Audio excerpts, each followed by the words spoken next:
Welcome to the Who, What, Why podcast. I'm your host, Jeff Schechtman. Last Thursday in the United States Senate, a very strange thing happened. A piece of legislation, the COVID-19 hate crimes bill, passed the Senate by a vote of 94-1. In this day and age, that almost never happens. But it happened because of the passion, the fire of the junior senator from the great state of Hawaii, Mazie Hirono, the first female senator from Hawaii and the first Asian woman ever elected to the United States Senate. Her story calls to mind the words of Jack Kennedy, who said, "The interaction of disparate cultures, the vehemence of the ideals that led the immigrants here, the opportunity offered by a new life, all gave America a flavor and a character that make it unmistakable and as remarkable as it is today." Senator Mazie Hirono embodies those words in her career and in the story of her family, a story she tells in her new memoir, Heart of Fire. It is my pleasure to welcome Senator Mazie Hirono here to the Who, What, Why podcast. Senator, good morning. Thanks so much for joining us. Good morning, Jeff. That was really a wonderful way to introduce my story. Thank you. Thank you. Before we talk about your story specifically, I have to ask you about the COVID-19 hate crimes bill, which just passed. And first of all, why it was important at this point in time and how it was able to garner the virtual unanimous support that it did. We've all seen the rise in hate crimes in our country during this pandemic. I would say the environment was created by a president who called it the China virus and administration who referred to it as the Kung Flu. So I think the Animus against AAPIs, Asian American Pacific Islanders, came to the fore during this period in particular. But racism in our country has never been far below the surface. So I introduced this bill. We've all seen the videos of Asians being kicked and harmed and attacked unprovoked. So Chuck Schumer, said we're going to do this because it's important for us to condemn these kinds of crimes against the APIs. But when I first introduced this bill in March, I could not get a single Republican to co-sponsor it. Because it was being fast-tracked and it began to percolate in the Senate, people began to speak about it. And one of the encounters I had with the press early on was somebody asked me, well, the Republicans are saying this bill doesn't go far enough. And I just started to laugh because since when do they care, about this kind of stuff? And I just started to laugh and I said, oh, just shut up. I said, if they have something better, stronger, I am all ears. And I asked the person, by the way, who are these Republican senators? I'd like to talk to them. And the reporter said, I don't know. Anyway, I began to hear, though, that Senator Collins had some concerns about the bill that I thought I could address. And so I worked really closely with her to address those concerns. And then we had other senators who were really interested, and like Senator Blumenthal and Moran, Republican, Democrat, they had a no-hate bill that they wanted to include. And so we began to have these kinds of discussions, and the bill gets put on the floor. We had a lot of negotiations because there were over 20 amendments filed on this bill by the likes of Ted Cruz and just kind of the usual suspects. We came down to voting on 3 of them. We voted them down. All 3 would have been basically to gut the bill. But as I started the day, I said to myself, I hope we can get 70 votes because that would be a clear sign that the Senate stands with the AAPI community at a time when they feel under siege and invisible too often. But we got 94 votes, so who knew? And so there's like a little glimmer of potential for other bipartisan bills, and they may not be the huge bills that I'd like to have bipartisan support for, but not likely to get, frankly, because Mitch McConnell's goal in life is to take back the Senate, which means he doesn't really want President Biden's bills to pass. However, this was, in my view, a very non-controversial bill that eventually garnered this kind of support, and I hope that we can have other bills that may be somewhat controversial, but clearly this bill was very high profile because of the subject, because of the issue. involved. We've spent the past year, certainly longer than that, but focused for the past year on the subject of racial animus in this country.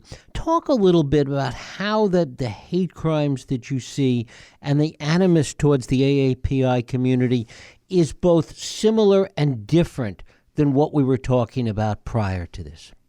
I have said that racism is never far below the surface, and certainly the systemic racism against the Black community is there. We need to face up to it and deal with it. The animus against AAPIs, we are always viewed as the other, perpetual foreigners. So the kinds of targeting of AAPIs through bills like acts such as the Chinese Exclusion Act, the internment of 120,000 Asian Americans during World War II, the Muslim ban. These are all manifestations of viewing people as the other, and therefore you can discriminate against them.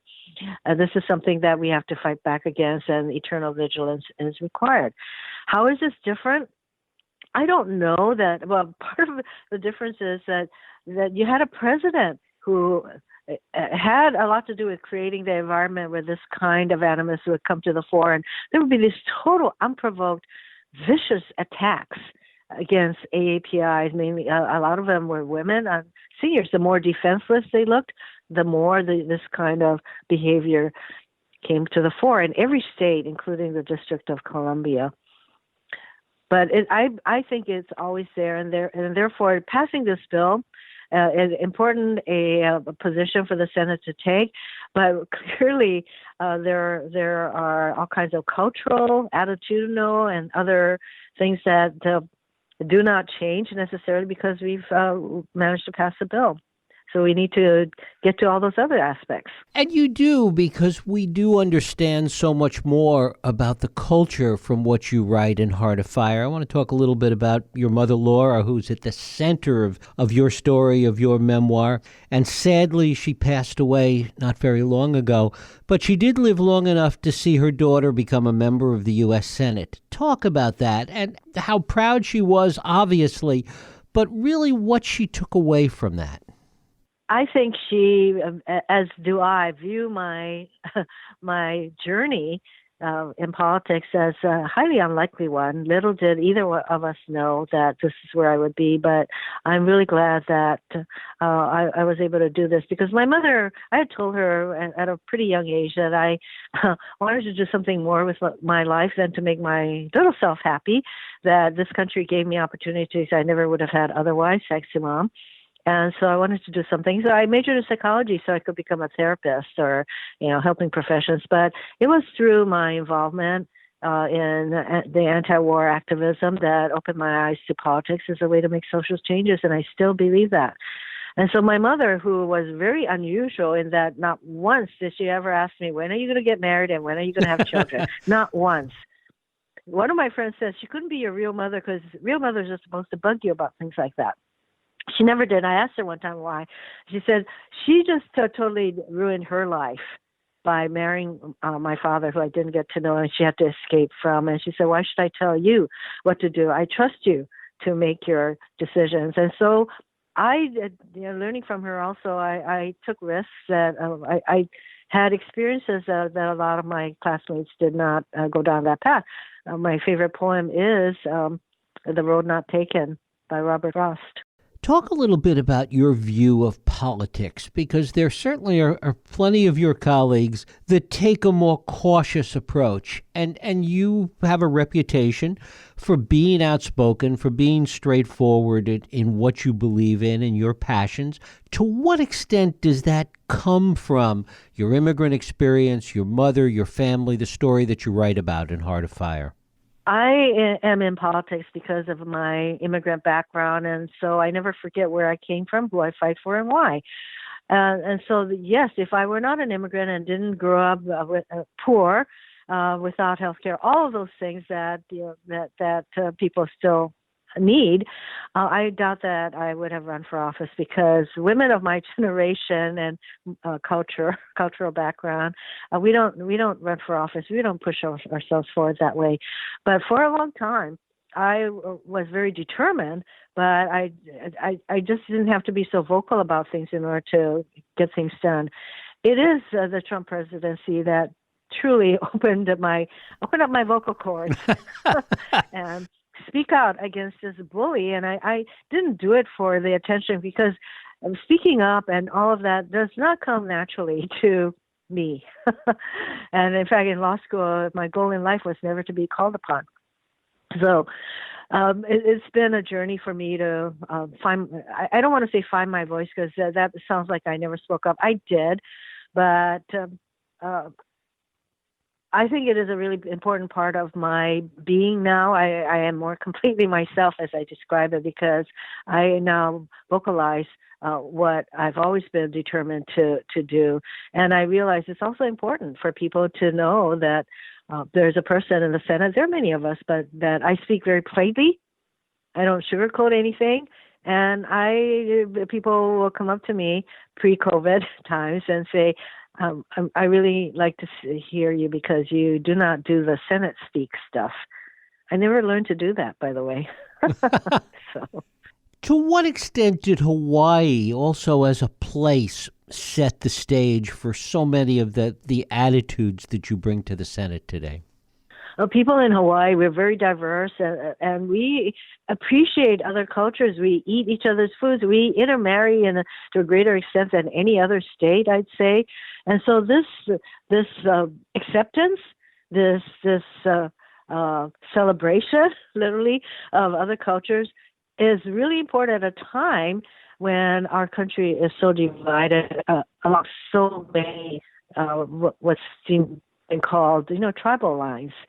And so I'm so grateful to represent a state like Hawaii. Not perfect, no state is, but we really do welcome other cultures. And that's also part of my Buddhism, which, I make it plain that I don't chant every day and do all of that, but it is, Buddhism is you seek to embrace compassion and to do good, to help people. And so those are good things to try to be.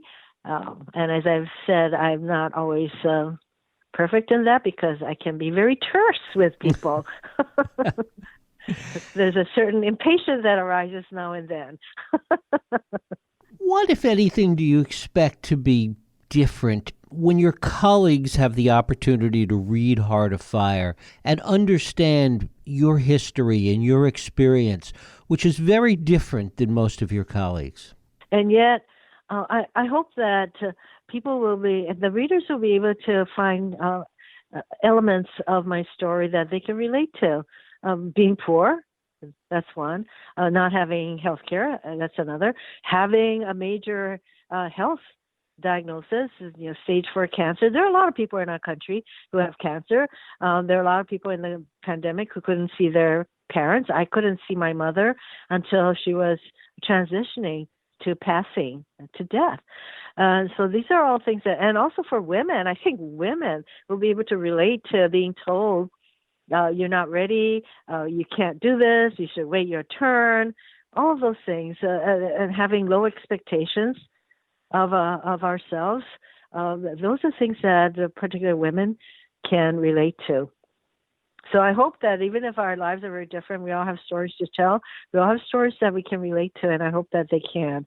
You talk about health care. This was a big issue for you, and really it grew in some measure out of your experience with your sister's death. Talk about that, and you write about it in Heart of Fire.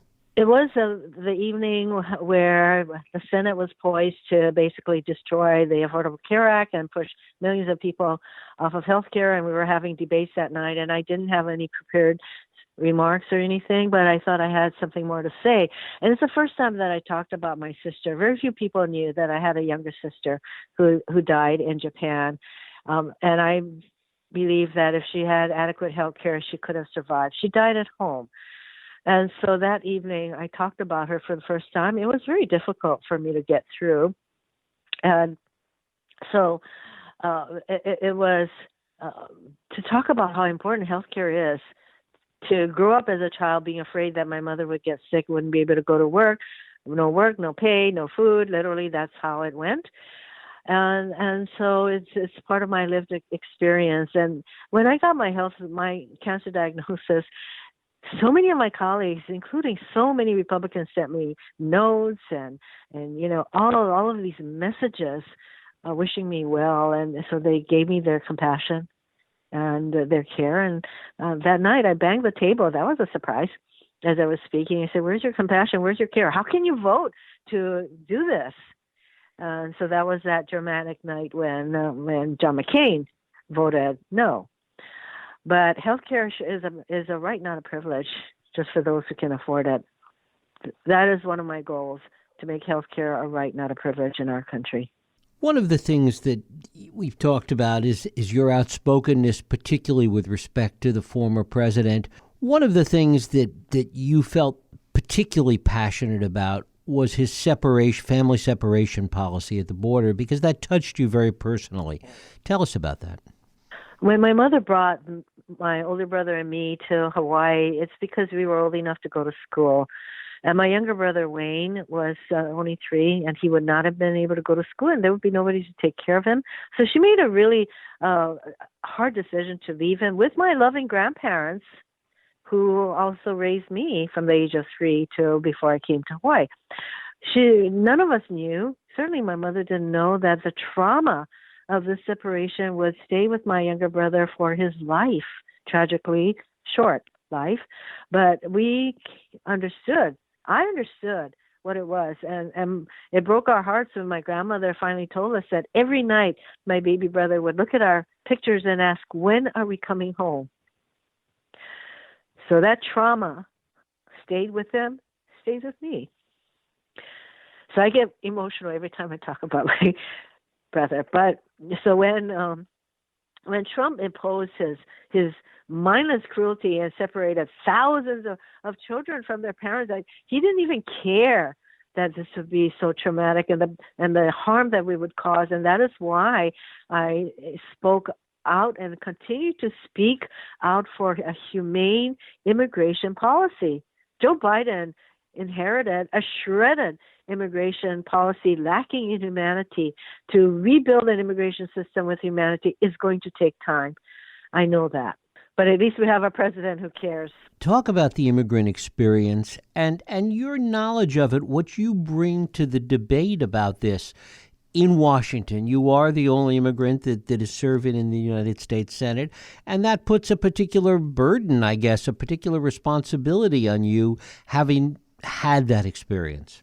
There are a lot of my colleagues who have immigrant backgrounds. In fact, but for the indigenous peoples of our country, the rest of us we all have immigrant past. So I'm not the only one who speaks for immigration reform, but I have a particular experience, firsthand experience that a lot of my colleagues don't have, of being an immigrant, coming to this country, being poor.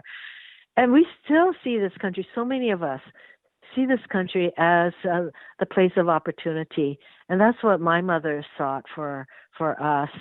And that's what I want our country to be, to truly be that beacon of hope. These are not just words, nice sounding words to me or to all the other immigrants who came here and hoping for a better life that this country holds a possibility for. Is that part of the debate that gets left behind, that amidst all the rhetoric and all the words and all the policy discussions, there's an emotional level to this, a human level to this, that somehow gets left out of the immigration debate? I think I'm so close to that experience that I never forget, because while I was almost 8 and people say you were young, oh no, our brain synapses are pretty much, very much in place by the time we're 5 years old. So I spent my formative years in a whole other country. And so I have that firsthand experience, and why I really fought for family unity as a guiding principle in the comprehensive immigration reform bill that I worked on in 2013. That family unity was definitely not embodied in that bipartisan bill. But now we know, after seeing the horror of the family separation, that my colleagues very much support, and also President Biden supports the family unity as a abiding principle for immigration reform. Because regardless of whether you have all these degrees and, you come to our country, but you can't thrive in another country unless you have your family around them. And around us, and for immigrants like me, being poor, you need the family. Everybody has to work to make it in this country. What do you expect to happen now that this piece of legislation, the COVID-19 hate crimes bill, has passed? Hopefully will be signed by the president very soon. What do you expect it to be able to do, and what do you see as this ongoing battle with respect to hate crimes against the AAPI community? From a totally pragmatic standpoint, the provisions of this bill, very straightforward. We asked the Department of Justice to appoint a person to expedite review of these hate crimes, to work with state and local law enforcement to set up online reporting, because these crimes are very underreported, to make sure that people understand what hate crimes and incidents are, so that we have a databases in which to decide how best we can prevent these kinds of crimes and move forward as a country. But because we passed this bill doesn't mean that everybody's hearts and minds will follow. Obviously, there are cultural and attitudinal issues that continue to be there. And so I think there's an educational component. I didn't even learn that Japanese Americans were interned until, my gosh, I was in college or something. These things need to be taught. The Chinese Exclusion Act needs to be taught.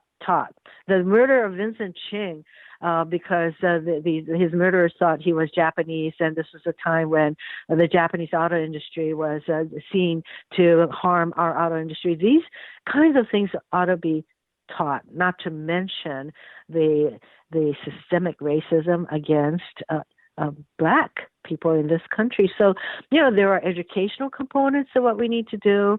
But my hope is that with this bill, this community knows that we have a Senate and soon the House that stands with them, and we will work through this and coming out at the other end, I hope, to a better place in terms of race relations, to a better place. But it's not going to be easy. And finally, Senator, what else is on your plate? What are your focuses now that this legislation has passed? What's next on your agenda? Well, we need to pass Joe Biden's infrastructure bill, the Build Back Better bill, because it also deals with the care economy. So the importance of enabling women in our country to get back to work. So that family leave is really important, child and family leave. So that's a huge thing that I would like to help Joe Biden. We may have to change the filibuster rules in order to get that done. And then I would like to see comprehensive immigration reform done. I'd like gun legislation. I would like the George Floyd policing bill to pass. Yes, those are just some of the things that we need to get done. And I've got to ask you before I let you go, your reaction to former President Bush's comments recently about immigration and his support of immigration reform. Well, that's nice. I'm wondering whether the rest of the Republican Party that's still very enamored with the